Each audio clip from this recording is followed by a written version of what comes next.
আসসালামু আলাইকুম ওয়া রাহমাতুল্লাহি ওয়া বারাকাতুহু। আল্লাহর নামে শুরু করলাম, যিনি আমাকে সৃষ্টি করে দুনিয়াতে পাঠাইছেন। তার প্রশংসা না গাইলে নাই। এই যে সুন্দর বাগান, কতই সুন্দর সবুজ গাছ আছে ধরো, তার ভিতরে মানুষগুলো আছে লুকিয়ে। মানুষে কি জানতে পারে এই সোনালী ফসল আল্লাহ দিয়েছে জারি? এই ফসলে ধান দিয়া মানুষ অনেক গর্ব করে। কোনো কোনো ক্ষেতের মাঝে ধান নাই বললে সারে। তা হইলে তুমি ভাই গল্প কোনো কেনে? যিনি দিয়েছেন, আমাকে সৃষ্টি করেছেন, তিনি দিবেন রিজিক। তার প্রশংসা করি আমরা সবাই মিলে। আসো, প্রশংসা না করে বাইরে লাগছে মানুষের পিছে। হানাহানি কানাকানি সারাটা দুনিয়া চলে। এইসব আপনার চাইরা তোমরা লো আল্লাহর নাম কি বলে? কতই বুঝাই ভাই তোমরা, বুঝ মানে না মনে। অকুল সায়রের মাঝে পড়লে পরে বুঝতে পারো আমার সৃষ্টিকর্তা কেমন আছে।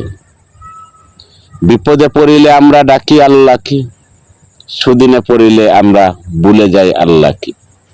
এই তো আমাদের স্বভাব, হয় না পরিবর্তন খালে। সোনালি হাঁস ধান আল্লাহ দিয়েছে যে মাটি। গর্ব করি না আমরা, ডাকি আল্লাহকে। আল্লাহ পাক রাব্বুল আলামিন যদি দিয়া যায় মুড়ে। কতই যে সুন্দর ফসল আছে, কোনো ক্ষেতে নাই। একদিন কি চিন্তা করে ভেবে দেখছো গে ভাই? সুদের ব্যবসা কইরা তোমরা হইছো বড় লোক। ক্ষেতের মাঝে করো কামাই, হই ভাই জামাই। আল্লাহ পাকে সবাই চিনে, কেউরে দেয় না স্যার। আশেপাশে তোমাদের কারণে আশেপাশে সবাই যায় মারা। ফসল করতে গিয়ে সব যায় হারা। কারণ এক গড়ে দুষ করলে 14 গড়ে পায়। ডাকের কথায় কোনো দিন ভাই বিফল যায় নাই। সত্যটা ধ্বংস হয় না যদি তাকে সৎ লোক। মানুষের কাছে পাইবাই অতিরিক্ত ভান্ডার, যদি করো প্রশংসা আল্লাহ। যিনি সৃষ্টি করেছে একদিন ভেবে দেখো নি ভাই, আল্লাহর নামে একটা সেজদা মসজিদে যাইয়া দেই ভাই। কিন্তু হাই হাই করে আফসোস করে দিন কাটাই আমরা। রজনী পুষাইয়া গেলে সারাটা দিন যায় বিপলে ভাই।